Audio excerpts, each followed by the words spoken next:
Hallelujah. પ્રભુના નામનો મહિમા થાઓ. આજે યોહાનનો 14મો અધ્યાય એની 18 થી 24 સુધીની કલમો કોઈ વાંચશે.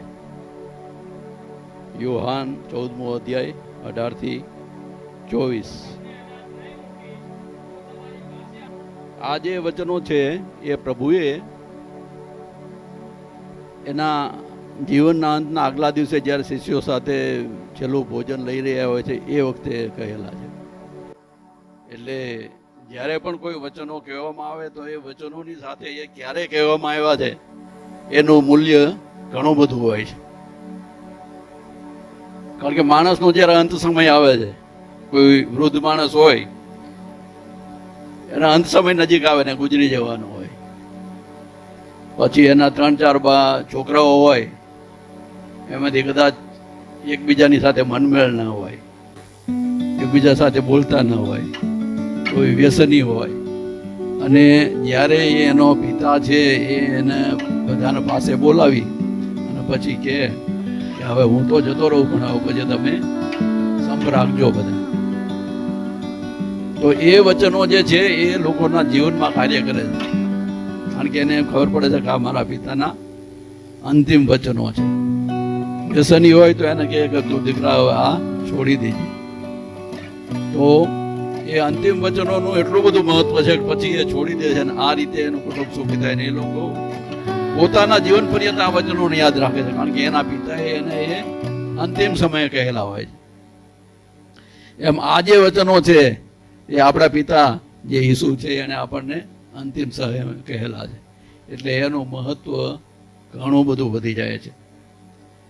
કારણ કે આ જે વચનો છે એ માત્ર વચનો નથી, પણ જીવનની અંદર પરિવર્તન કરનાર એક ખૂબ જ મોટી શક્તિ છે, સામર્થ્ય છે, પરાક્રમ છે. અને એક સામાન્ય માણસના વચનો જો એના કુટુંબમાં એના દીકરાઓ માટે, એના સંતાનો માટે આટલું પરિવર્તન કરી શકતા હોય તો એક જે સર્વશક્તિમાન ઈશ્વર છે એના વચનો આપણા જીવનની અંદર કેટલું પરિવર્તન કરી શકે. જીવનની અંદર કોઈ પણ માણસના મનનું પરિવર્તન કરવું કોઈથી શક્ય નથી, પણ જે જીવનનું જળ છે, જેનામાં જીવન છે, એ કોઈ પણ માણસના હૃદયના છેલ્લા ખૂણા સુધી જઈને એને સ્પર્શ કરી શકે છે અને એનું પરિવર્તન કરી શકે છે, એનું બદલાણ કરી શકે છે. અને આપણે સૌ જે છીએ એ એની સાક્ષી છીએ. મારામાં બદલાણ શક્ય નહોતું ક્યારેય, પણ સર્વશક્તિમાન જે ઈશ્વર છે એના માટે સર્વ શક્ય છે એમાં કહેવા માંગે. તો એણે કીધું છે કે હું તમને અનાથ મૂકીશ નહીં, હું તમને અનાથ મૂકીશ નહીં, કારણ કે હું સદા તમારી સાથે રહીશ. અને એમને પોતાનું બલિદાન આપ્યા પછી પણ એ પૃથ્વી ઉપર આવ્યા, 40 દિવસ સુધી રહ્યા અને સદે સ્વર્ગમાં ગયા. એટલે આજે જીવંત છે અને સદા આપણી સાથે છે. એ સર્વશક્તિમાન તો છે પણ સર્વવ્યાપી પણ છે. એટલે આપણે જ્યારે જ્યારે કોઈ પ્રાર્થના કરીએ કે વિશ્વના કોઈ પણ ખૂણામાં હોઈએ, કે પાણીની અંદર હોઈએ, કે આકાશમાં હોઈએ, એ આપણું જતન કરે છે, આપણી રખેવાળી કરે છે, આપણું ધ્યાન રાખે છે, આપણને સુરક્ષા પૂરી પાડે છે. કારણ કે એણે કીધું છે કે હું તમને અનાથ મૂકીશ નહીં, હું તમારી પાસે આવીશ. એટલે જ્યારે પ્રભુ ઈસુ જીવતા હતા ત્યારે તો એ એક જગ્યાએ જઈ શકતા હતા. ગાલિલમાં હોય તો ગાલિલમાં, બેથેલમાં જાય તો બેથેલમાં, પેલા જાય તો ત્યાં. પણ પ્રભુએ આપણને વચન આપ્યું હતું કે હું જઈશ તો તમારા માટે એક સંબોધક મોકલી આપીશ. અને એ જે છે એ એક સાથે લાખો ને અરબો જગ્યાએ હાજરી આપી શકે છે. પ્રભુ ઈસુ એક જ જગ્યાએ હાજરી આપી શકતા હતા, પણ આ પ્રભુનો મોકલેલો જે આત્મા છે, જે સ્પિરિટ જે છે, એ દરેક જગ્યાએ હાજરી આપી શકે છે. અને એટલા માટે એ દરેક લોકોને સંપર્ક કરીને એનો બદલાણ કરી શકે છે. એટલે હું તમારી પાસે આવીશ અને થોડી વાર પછી જગત મને ફરીથી જોશે નહીં, પણ તમે મને જોશો. આ શબ્દો છે ને એ બહુ એકદમ સમજવા જેવા છે. થોડી વાર પછી જગત મને જોશે નહીં પણ તમે મને જોશો, કારણ કે એ તો ગુજરી જવાના હતા બલિદાનમાં. એટલે જગતને જો, પણ તમે મને જોશો ને હું જીવું છું માટે તમે પણ જીવશો. પ્રભુ ત્રીજા દિવસે જીવત થયા, બધે ફર્યા. જેનામાં વિશ્વાસ નહોતો એને વિશ્વાસ આપવા માટે એની પાસે ગયા. એક શિષ્યએ કીધું કે ભાઈ હું તો જ્યારે આવ્યા ત્યારે નહોતો કે હું તો એને માનીશ નહીં કે તમે કીધું કે પ્રભુ આવ્યા હતા, પણ એ મારી પાસે આવ્યા ને એના કોંખમાં હું આંગળી ઘાલીને જ્યારે નાખું એને ભાલો વાગ્યો ત્યાં તો માનું કે એ આવ્યા હતા. એનું પરાક્રમ બતાવવા માટે ફરી જીવન થયા હતા. એટલે કહે છે કે થોડી વાર પછી જગત મને નહીં જોશે પણ તમે મને જોશો, અને હું જીવું છું માટે તમે પણ જીવશો.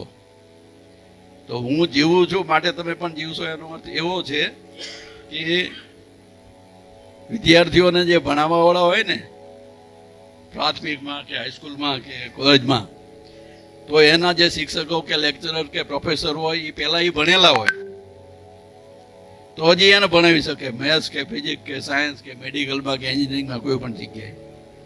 કારણ કે જે એને પોતાના આવડે છે એ જ વસ્તુ એ બીજાને શીખવી શકે. એટલે પ્રભુ કહે છે કે હું જીવું છું, બલિદાન આપ્યા પછી પણ હું જીવું છું એટલે તમે પણ જીવશો, અને હું જીવું છું એટલે તમે જીવશો મતલબ તમે પણ અનંત જીવન પામશો. એટલા માટે કહે છે કે હું જીવું છું એટલે તમે પણ જીવશો. પણ આ બીજાને ખબર નહીં પડે. જીવનની આશા શું છે એ માત્ર ખ્રિસ્તીઓ જ જાણે છે, બીજા જાણતા નથી કે આના પછી પણ એક છે એવી આશા છે. બીજા લોકો એ વસ્તુ નથી જાણતા. કારણ એટલે કે મેં અહીંયા જેમ લખ્યું છે એમ કે થોડી વાર પછી જગત મને જોશે નહીં પણ તમે જોશો ને હું જીવું છું માટે તમે પણ જીવશો. એટલે એ વસ્તુ એટલા માટે પ્રભુએ કહેલી છે. પછી આગળના કલમમાં કહે છે તે દાડે તમે જાણશો કે હું મારા બાપમાં છું ને તમે મારામાં છો ને હું તમારામાં છું. હું તમારામાં છું અને તમે મારામાં છો. તો આ કનેક્ટિવિટીની વાત થઈ, એકબીજાની સાથેનો સંપર્ક, માત્ર એક જણનો નહીં. આ જીબી ની અંદર અશોકભાઈ ને આપણને લાઈન આપી હોય થાંભલેથી ઘરની અંદર ઇલેક્ટ્રિકની, એટલે ત્યાંથી પાવર આવતો હોય. આપણા ઘરની અંદર પાછી એક મેઇન સ્વિચ હોય, એ મેઇન સ્વિચ ચાલુ હોય તો જ આપણું બધું ચાલુ રહે, નહીં તો ફ્રીજ એસી લાઇટ કઈ ચાલુ થાય નહીં. એટલે પ્રભુ તો એના તરફથી એનો પ્રેમ, એના વચન, એનું સામર્થ્ય જે કંઈ છે એ આપણી ઉપર રેડે છે. પણ જો આપણી મેઇન સ્વિચ બંધ હોય અથવા તો આપણો ફ્યુઝ ઉડી ગયેલો હોય તો પછી આપણામાં કામ કરે નહીં. એટલે ફ્યુઝ જો ઉડી ગયું હોય તો એને બાંધી દેવાનું, ડ્રીપ થઈ ગયું હોય સ્વિચ તો એને ઊંચી કરવાની, અને મેઇન સ્વિચ બંધ હોય તો એને ચાલુ કરવાની. તો પ્રભુ આપણા જીવનમાં કામ કરે છે. અને આ જે ફ્યુઝ કે સ્વિચ કે જે કાંઈ છે એ છે આપણો વિશ્વાસ અને આપણી કરણી, આજ્ઞાપાલન. એ આજ્ઞાપાલનની વાત હમણાં આગળ આવશે. તો આ રીતે કનેક્ટિવિટી આપણી એની સાથે હોવી જોઈએ. આના પહેલા મેં દાખલો આપ્યો હતો કે ભાઈ નેટવર્ક હોય પણ આપણામાં પાછું પેલું ચાલુ હોવું જોઈએ નેટ. ત્યાંથી તો નેટવર્ક આવતું હોય પણ આપણામાં ન ચાલુ હોય ના હોય મોબાઈલમાં. એટલે કનેક્ટિવિટી આપણી પ્રભુની સાથે જો હશે તો પ્રભુ આપણા જીવનમાં, આપણા કુટુંબમાં કામ કરશે. આપણે આપણા ભાઈઓ કે કુટુંબ માટે, સમાજ માટે પ્રાર્થના કરતા હોઈએ તો એ જરૂર પ્રભુ સાંભળશે. નહીં સાંભળે એવું નથી.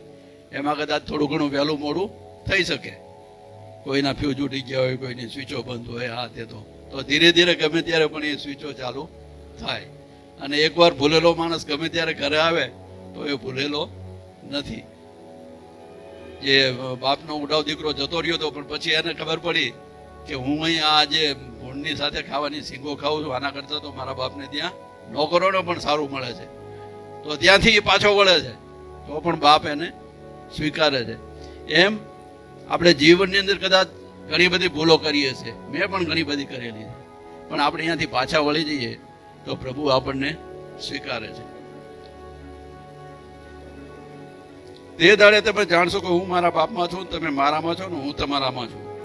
જેની પાસે મારી આજ્ઞાઓ છે અને જે તેઓને પાળે છે તે જ મારા પર પ્રેમ રાખે છે, અને જે મારા પર પ્રેમ રાખે છે તેના પર મારો બાપ પ્રેમ રાખશે, અને હું તેના પર પ્રેમ રાખીશ અને તેની આગળ હું પોતાને પ્રગટ કરીશ. તો પ્રભુની જે આજ્ઞાઓ છે એ બાઇબલની અંદર આપેલી છે, બરાબર ને? તો આજ્ઞાઓ તો આપણા બધાની પાસે છે જ, નથી એવું? નથી. તો જેની પાસે મારી આજ્ઞાઓ છે, તો આપણી પાસે છે આજ્ઞાઓ? છે ને? બાઇબલની અંદર પ્રભુની દરેક આજ્ઞાઓ આપણને આપેલી છે, એટલે આજ્ઞાઓ તો આપણી પાસે છે જ. પછી બીજી કલમમાં એ કહે છે, અને જે તેઓને પાળે છે, જે તેઓને પાળે છે તે જ મારા પર પ્રેમ રાખે છે. એક ધર્મની અંદર ધર્મના 2-3 ભાગ છે. એક છે જ્ઞાન ભક્તિ, પછી કર્મ ભક્તિ, અને બીજી કે એક છે એવું બધું. એટલે જ્ઞાનની અંદર જે છે વિતંડાવાદ જ કહેવાય ને, કારણ કે જ્યારે તમે કોઈ વસ્તુ જાણો છો પણ એને કરતા નથી તો એ વિતંડાવાદ છે. માત્ર જ્ઞાન કોઈ કામનું નથી. જ્ઞાન જો કરણીઓની અંદર પરિવર્તિત નથી થતું તો એ જ્ઞાન વાંજ્યું છે. કેવું છે? વાંજ્યું. એની કોઈ સંતતિ કે એનું કોઈ ઉપાર્જન થતું નથી. એટલે આ માત્ર જ્ઞાન માર્ગ કે માત્ર કર્મ માર્ગ, એ જો આપણે વચનો આપણી પાસે છે અને આપણે પાળતા નથી તો માત્ર એ જ્ઞાન વાંજ્યું છે. આપણે જાણીએ છીએ કે ખોટું ન કરાય પણ છતાંય આપણે કરીએ તો એ વસ્તુ બરાબર નથી. તો તેઓને પાળે છે તે જ મારા પર પ્રેમ રાખે છે. જે આ વચનો પાળે છે એ પ્રભુ પર પ્રેમ રાખે છે. પ્રભુ હું તને પ્રેમ કરું છું, પ્રભુ તમે મને પ્રેમ કરો છો. પણ જો આપણે એના વચનો પાળતા નથી અને એના પ્રમાણે રહેતા નથી તો આપણે ખોટું બોલીએ છીએ. આપણે છોકરાને કીધું હોય હાઈસ્કૂલે જા, સીધો જઈને સીધો આવજે, વચ્ચે ક્યાંય રોકાતો નહીં, છતાંય ક્યાંય ફરવા જતો રહે, બગીચામાં જતો રહે, પીરિયડ ના ભરે, અને પછી કે ગયો તો સ્કૂલે, કે હા. તો એ આપણી આજ્ઞાઓ પાળતો નથી. જો એ આપણી આજ્ઞાઓ પાળતો નથી તો આપણને પ્રેમ પણ કરતો નથી. કારણ કે જો પ્રેમ કરતો તો એ આપણી આજ્ઞાઓ પાળે જ. એમ આપણી પાસે વચનો છે, બધું છે, પણ જો આપણે એ વચનોને પાળતા નથી તો આપણે પ્રભુને પ્રેમ કરતા નથી. હા, આ સંસારમાં છીએ એટલે ઘણી વખત એ આજ્ઞા પાલન કરવું ઘણું બધું અઘરું થઈ પડે છે. નથી થઈ પડતું એવું નથી, પણ છતાંય જો આપણે એ માર્ગ ઉપર ચાલીએ તો બહુ વાંધો આવતો નથી. જે મારા પર પ્રેમ રાખે છે તેના પર મારો બાપ પ્રેમ રાખશે. પ્રભુ એમ કે છે કે જે મારી આજ્ઞાઓ પાળે છે તો યહોવા જે છે એ પણ એના પર પ્રેમ રાખશે. તો યહોવા તો આ સૃષ્ટિનો ઉત્પન્ન કરતા દેવ છે. આદિ દેવે આ જગતને ઉત્પન્ન કર્યું છે. તો એ જ્યારે પ્રેમ રાખે ત્યારે કોઈ વસ્તુની ઘટ પડે નહીં. મારી પાસે જે બાઇબલ સોસાયટીની કોમેન્ટ્રી છે એની અંદર એવું લખેલું છે કે યહોવા એટલે એનો શબ્દ હતો યાહવે. યા એટલે હું છું. એટલે ભાષાની અંદર જેમ ક્રિયાપદ હોય ને એ તરીકે એનો ઉપયોગ. હું છું મતલબ હોવું, હોવું અથવા થવું એવો એનો અર્થ થાય છે. અને વે એટલે તે છું. બાઇબલમાં ઘણી જગ્યાએ ઉલ્લેખ છે હું છું, હું તે જ છું. કે ભાઈ તમે કોણ બોલો કે હું છું તે છું. એટલે એનું કોઈ નામ નથી, પણ ક્રિયાપદના ઉપરથી એનું નામ હિબ્રુ ભાષાની અંદર જે યાહવે ઉપરથી યા થયું એના ઉપરથી યહોવા થયું. એટલે એ જેણે જગતને ઉત્પન્ન કર્યું છે એ આપણી સાથે છે. જગતના સર્વવાના છે, યહોવાના છે. તો આપણને કોઈ વાતની ખોટ ક્યારેય પડતી નથી.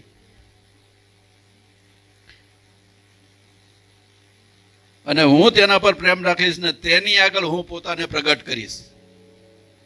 આપણી જે કંઈ જરૂરિયાતો છે, જે કંઈ મુશ્કેલીઓ છે, જે કંઈ તકલીફો છે એની અંદર જ્યારે આપણને માર્ગદર્શનની જરૂર પડે ત્યારે એક અલૌકિક શક્તિ આપણને માર્ગદર્શન આપે છે. આપણા મગજની અંદર વિચાર પૂરો પાડે છે કે તું આમ કર.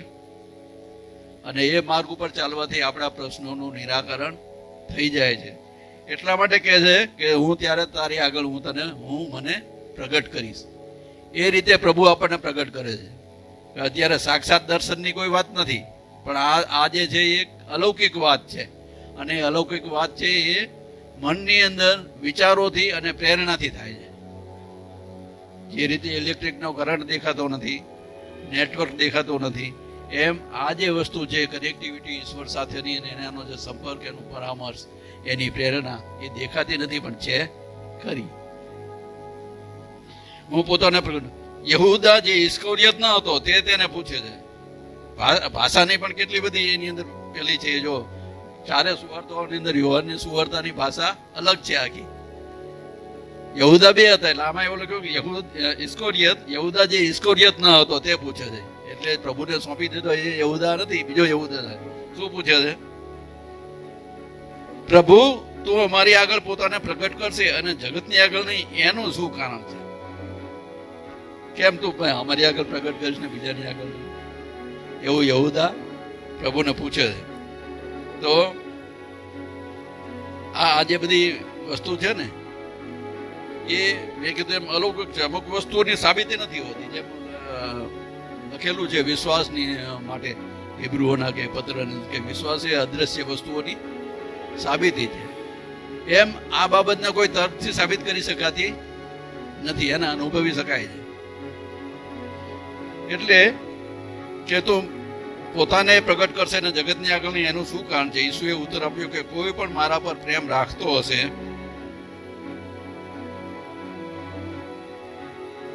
તો તે મારું વચન પાળશે અને મારો બાપ તેના પર પ્રેમ રાખશે. એટલે અગાઉ જે 3 કલમ આવી ગઈ કે જે મારા પર પ્રેમ રાખે છે, મારા વચન પાળે છે, મારા વચન જે પાળે છે એના ઉપર મારા પિતા મારા દેવ પણ પ્રેમ રાખે છે. એ જ શબ્દોનું લગભગ પુનરાવર્તન જેવી આ વસ્તુ છે.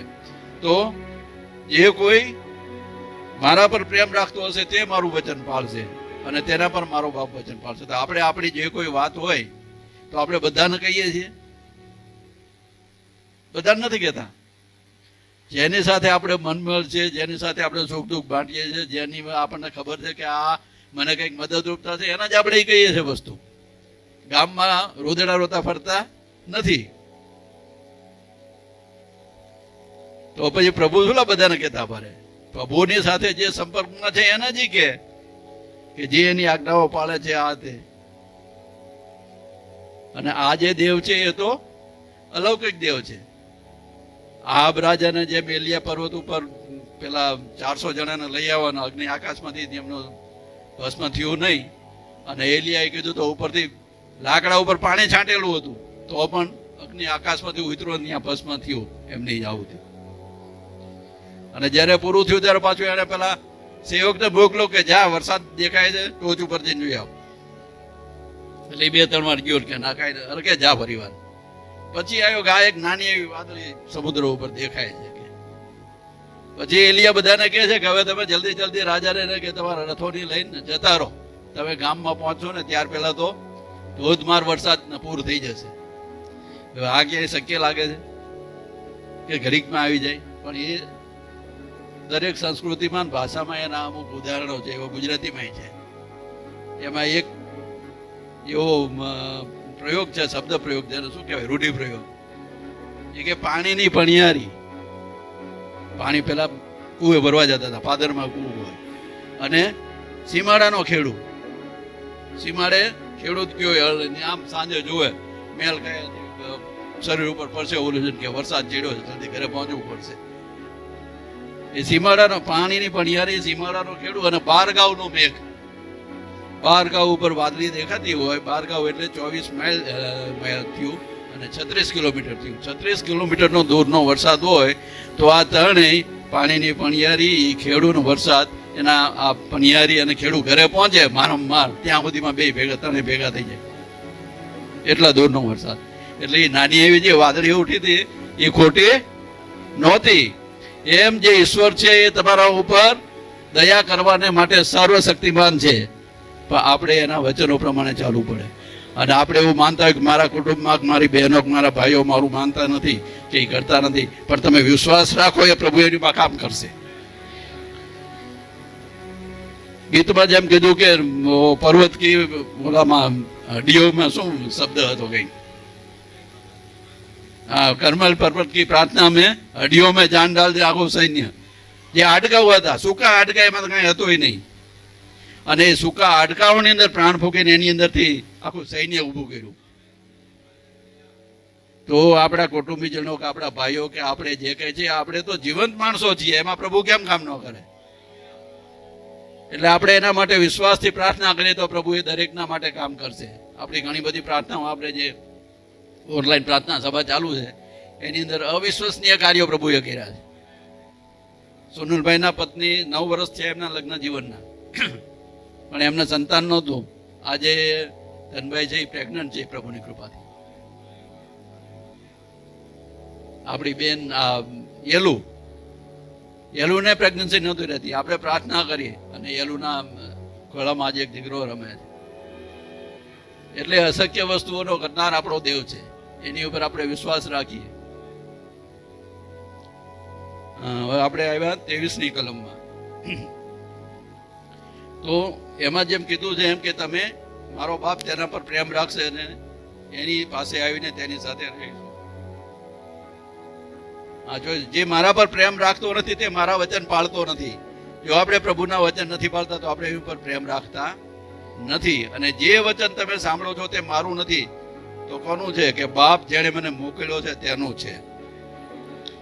એટલે આ જે વચન છે એ ઈશ્વરનું મોકલેલું છે. અને ઈશ્વરનું મોકલ જેણે આ જગત બનાવ્યું છે એનાથી કઈ અશક્ય થાય એવી વસ્તુ છે નહીં. તો 15મા અધ્યાયની 7મી કલમ વાંચો કોઈ.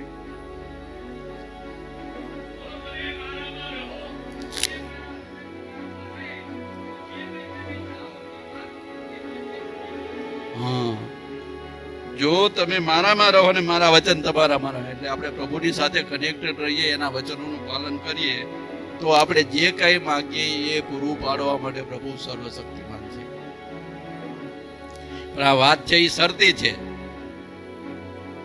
પ્રેમ જે છે એ બે તરફથી હોય તો જ ચાલે, એક તરફી ચાલે નહીં. તો પછી પેલા જોક્સ જેવું થાય. જો કે અહીંયા એવું ન કહેવાય પણ છતાં હું કહું છું પાસ્ટર જેમ. એક છોકરાને લગ્ન કરવા હતા કે કાં કઈ સગાઈ બગાઈ નક્કી કર્યું. એ કે હા. એ કે કોની સાથે? એક સારામાં સારી હિરોઈન હતું એનું નામ આપ્યું કે એની સાથે. એમ કે હા. એ કે 50% નક્કી છે આપણા તરફથી. તો એમ 50% થાય નહીં, બે તરફથી હોવું જોઈએ. એમ આપણો જે પ્રેમ છે, જો તમે મારામાં રહો મારા વચન તમારામાં રહે, એ બંને તરફથી હોય તો જ પ્રભુ આપણા કામ કરે છે અને આપણી પ્રાર્થનાઓ સાંભળે છે. પછી આપણે એક તરફી પ્રભુ આપણી ઉપર પ્રેમ દાખવા કરે, આપણે ભૂલો માફ કર્યા કરે ને આપણે પાછું એમનામ જે છે તે હાયલા જે રગસ્ય ગાડાની જેમ, તો એ લાંબુ ચાલતું નથી. પણ પ્રભુની સાથે જો આપણી આત્મીયતા હશે, આપણે એના વચનો પાળશું. ભલે 100% આપણે પાળી જ શકશું એવું કોઈ હું નથી દાવો કરતો કે કોઈથી શક્ય નથી. હા, ઘણી વાર આપણે પડી પણ જઈએ, ઠેસ લાગે, પડી જવાય, પણ છતાંય પ્રભુમાં વિશ્વાસ રાખીને જો આપણે ઊભા થઈએ તો પ્રભુ આપણી સાથે છે. કારણ કે પ્રભુ પણ એક વખત માણસના રૂપમાં જગતની અંદર હતા અને એને પણ ખબર છે કે જગતની શું શું મુશ્કેલીઓ છે, માનવ જીવનની શું શું મુશ્કેલીઓ છે, એને પોતે સહન કરેલી છે. અને એને જ્યારે એ મુશ્કેલી એના પર આવી ત્યારે કીધું કે પ્રભુ હોઈ શકે તો આ પ્યાલો મારાથી દૂર કર, કારણ કે એ પણ એ સહન નહોતા કરી શક્યા. એટલે નાની મોટી આપણી ભૂલો હોય તો પ્રભુ માફ કરે છે, પણ ઈરાદાપૂર્વક કરેલી ભૂલોને પ્રભુ માફ કરતા નથી. એટલે કીધું છે જો તમે મારામાં રહો અને મારા વચન તમારામાં રહે તો જે કાંઈ તમે ચાહો અને માગો એટલે તે તમને મળશે. કારણ આ પણ પ્રભુનું વાયદો છે. જેમ 18મી કલમમાં આપણને કીધું હતું કે હું તમને અનાથ મૂકીશ નહીં, બરાબર ને, અને હું તમારી પાસે આવીશ. એ જે વાયદો છે એ આની અંદર છે કે એ પ્રમાણે તમે રહેશો તો જે કંઈ તમે માગશો એ તમને મળશે. તો આ જે વચનો છે એ મેં કીધું એમ બંને તરફી છે તો જ એ કામ કરે છે, એક તરફથી કામ કરતા નથી. એટલે કીધું કે પ્રેમ નથી તો વચન પાલન નથી તો પ્રેમ નથી. અને વચન આપણી પાસે છે, આપણે એનું પાલન કરવાનું છે. એનું જો આપણે પાલન કરીએ તો જ આપણે પ્રભુ પર પ્રેમ રાખીએ છીએ, તો પ્રભુ આપણા પર પ્રેમ રાખે છે. મતલબ કે આપણી પ્રાર્થનાઓને સાંભળે છે. ઘણા બધા લોકો પ્રાર્થના કરે તો કોઈ એમ કે ના મેં પેલા પાસ્ટર સાહેબ કઈ પ્રાર્થના કરાવી પછી મને આનું શું કારણ? એનું કારણ એ છે કે આપણું કોઈ કામ હોય, કલેક્ટર સાહેબનું માનો કે આપણે કામ છે અને ગામમાંથી કોઈ વ્યક્તિને કીધું એને બહુ કલેક્ટર સાહેબ સાથે એટલા બધા સંબંધ કે ઓળખાણ છે નહીં, અને એમણે કદાચ કલેક્ટર સાહેબને ભલામણ કરી તો કલેક્ટર સાહેબ માથું હલાવી દે કે હા કરશું, પણ કામ થાય નહીં. પણ જે કલેક્ટર સાહેબની સાથે બેસતો ઉઠતો માણસ હોય, એની સાથે સારા સંબંધ હોય, અને એને આપણે કહીએ કે મારું આટલું કામ છે, આ કલેક્ટર સાહેબને કહો ને, અને એ કહે કે ભાઈ પેલાનો થોડોક આ પ્રશ્ન છે જમીનનો, એમના નામે થતી નથી, તો સાહેબ થતી હોય તો કરી દો ને, તો કલેક્ટર સાહેબ ધ્યાનમાં લેશે ને એનું કામ કરી દેશે. એટલે અમુક માણસોની પ્રાર્થના કામ આવે છે એનું કારણ આ છે કે એમનું પ્રભુની સાથે કનેક્ટિવિટી, કનેક્શન છે. એ પ્રભુના વચનોનું પાલન કરનાર છે, એટલા માટે પ્રભુ એમની પ્રાર્થના સાંભળે છે. બાકી આપણે પોતે પ્રાર્થના કરીએ તોય સાંભળે, જો આપણે એ પ્રમાણે હોઈએ તો. એટલા માટે ઘણા બધા પ્રભુના દાસો કે પ્રભુના જે સેવકો છે, ઘણા બધા માણસો, એ પ્રાર્થનાવાદી માણસોની પ્રાર્થના પ્રભુ સાંભળે છે. અને આખી વાત એ છે કે વચન એ શું વસ્તુ છે? વચન તો આપણે ઉત્પત્તિની પહેલી કલમ શું છે? આકાશ તથા પૃથ્વી ઉત્પન્ન કર્યા. અને યોહાનની સુવાર્તાની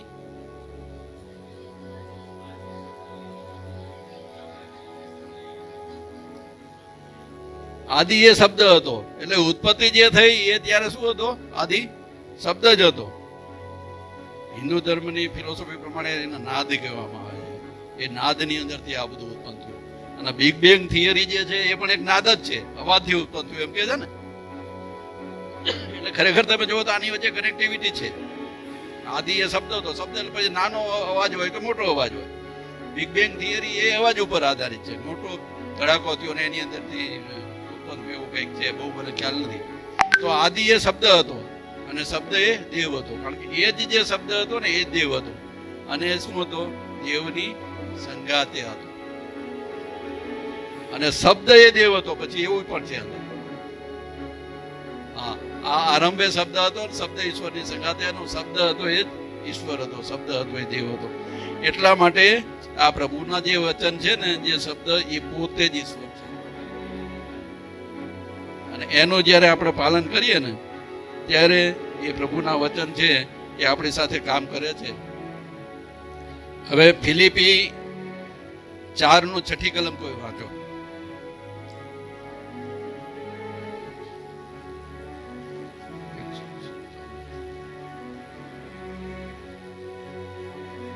ફિલિપી 4:6.